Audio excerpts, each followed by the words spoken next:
들려줄게요. 요. 먼 옛날 머리 박치기. 전해오는 이야기 하늘의 선물입니다.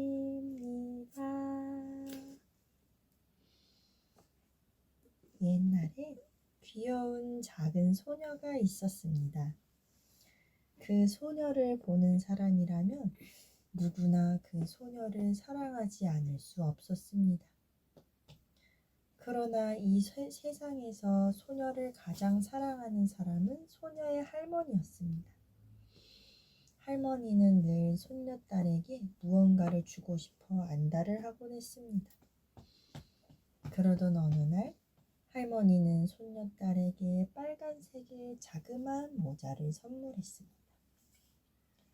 모자는 소녀에게 매우 잘 어울려 소녀는 늘 그걸 쓰고 다녔고 그로 인해 그 소녀는 작은 빨간 모자라는 별명을 가지게 되었습니다.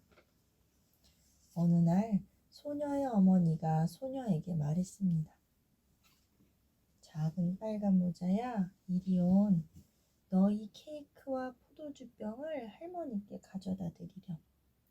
할머니는 병이 드셔서 몸이 약해지셨는데 이것들을 드시면 건강해지실 거다. 한낮이 되어 뜨거워지기 전에 얼른 출발하거라. 숲으로 들어가면 딴전 부리지 말고 길만 따라 얌전히 걸어가야 해요. 장난을 치다가 넘어져서 포도주병을 깨트릴 거고 그러면 할머니께 드릴 것이 없을 게 아니냐.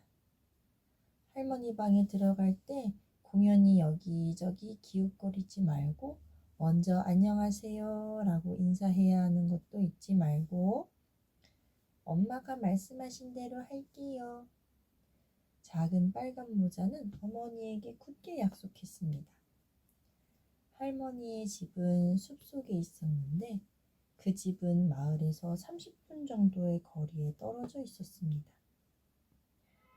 작은 빨간 모자는 숲속에 들어서자마자 늑대를 만났습니다.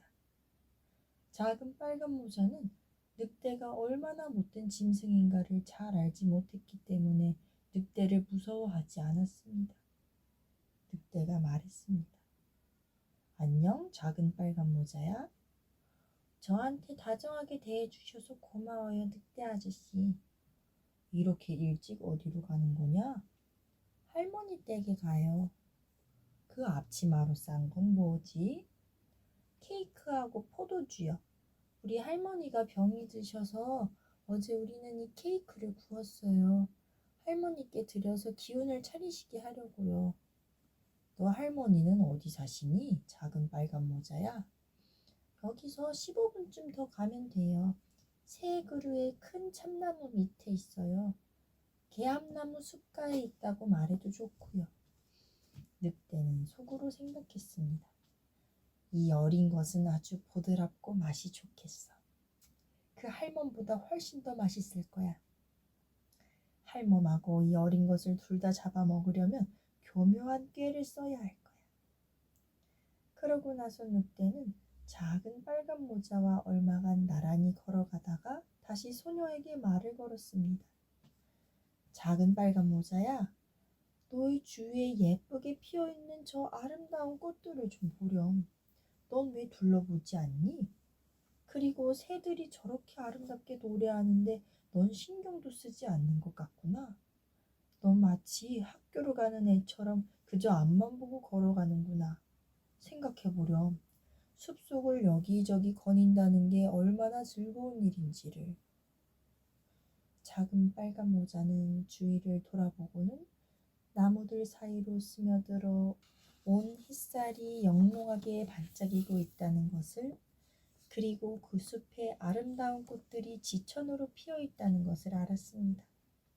그래서 소녀는 생각했습니다. 저 아름다운 꽃들을 한 다발 꺾어 할머니께 가져다 드리면 할머니께서 무척 좋아하실 거야. 아직은 좀 이른 시간이니까 제 시간 내에 도착할 수 있을 거야. 그리하여 소녀는 길에서 벗어나 꽃들을 찾기 위해 숲속으로 뛰어들어갔습니다. 왜? 소녀가 꽃 한 송이를 꺾을 때마다 주위에 더 예쁜 꽃들이 피어 있어서 소녀는 그 꽃을 향해 달려가곤 했습니다. 그러다 보니 숲속으로 점점 더 깊이 들어가게 되었습니다. 한편 늑대는 할머니의 집으로 곧장가 그 집 문을 두드렸습니다. 거기 누구요? 작은 빨간 모자예요. 할머니께 드릴 케이크와 포도주를 가지고 왔으니 문 좀 열어주세요.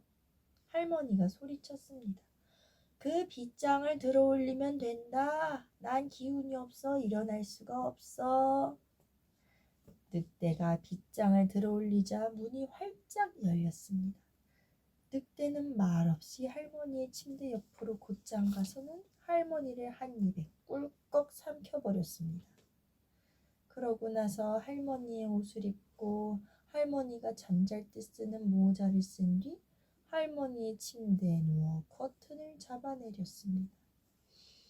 그동안 작은 빨간 모자는 꽃을 찾아 숲을 헤매고 다녔습니다.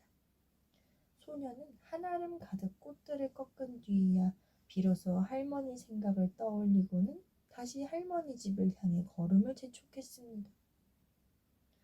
할머니 집 문이 활짝 열린 것을 보고 작은 빨간 모자는 이상한 기분이 들었습니다.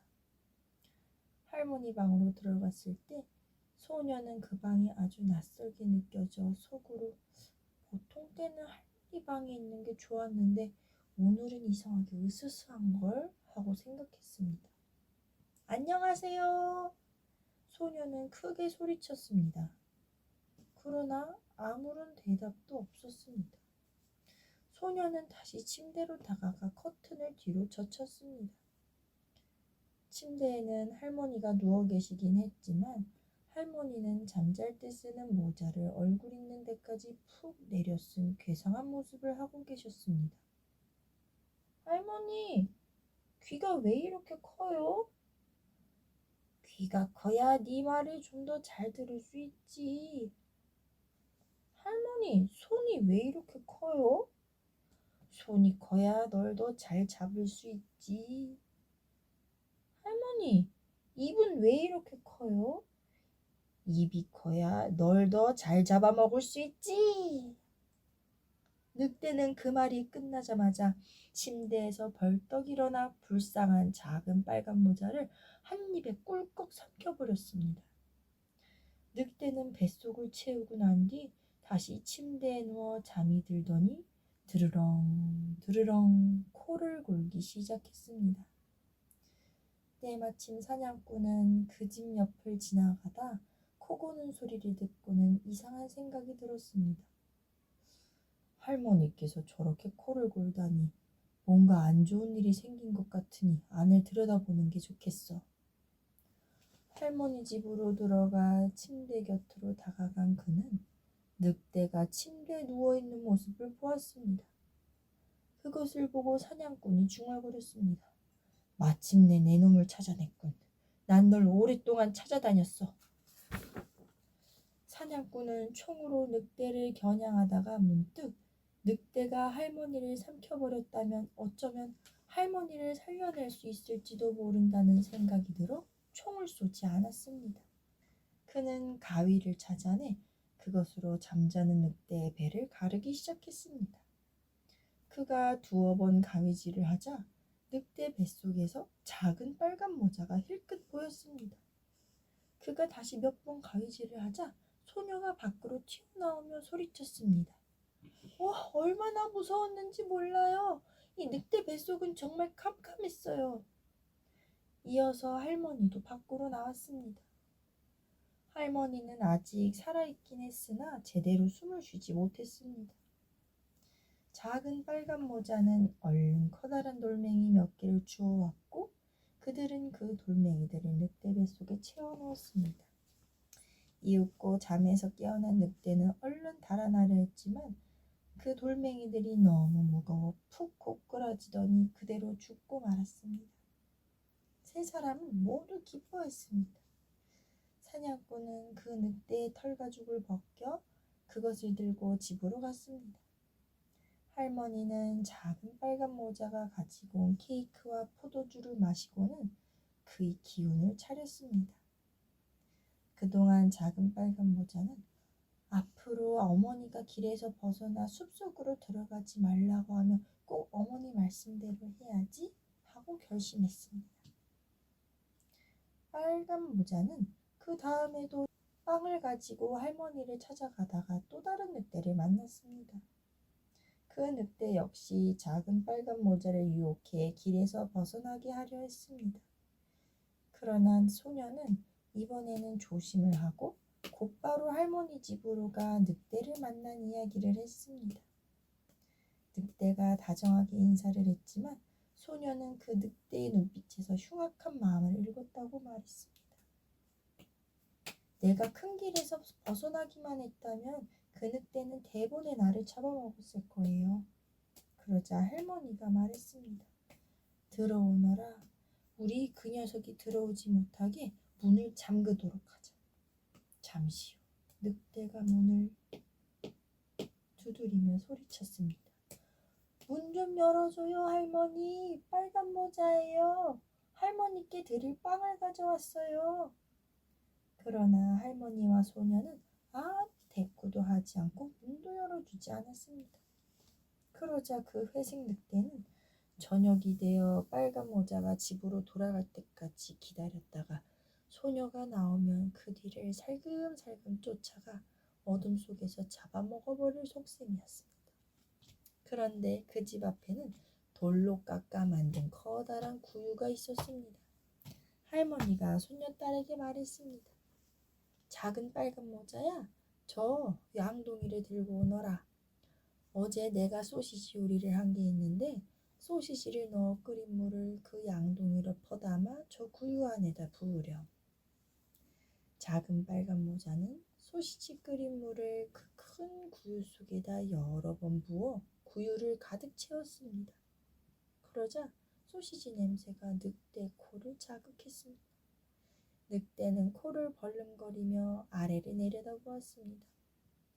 마침내 늑대는 목을 너무 길게 뺀 나머지 균형을 잡지 못하고 지붕에서 미끄러져 그 큰 구유 속에 풍덩 빠져서 그만 끓는 물에 데워 죽고 말았습니다. 그리하여 작은 빨간 모자는 가벼운 마음으로 집에 돌아왔으며 오는 동안 아무도 소녀를 해치려 하지 않았습니다.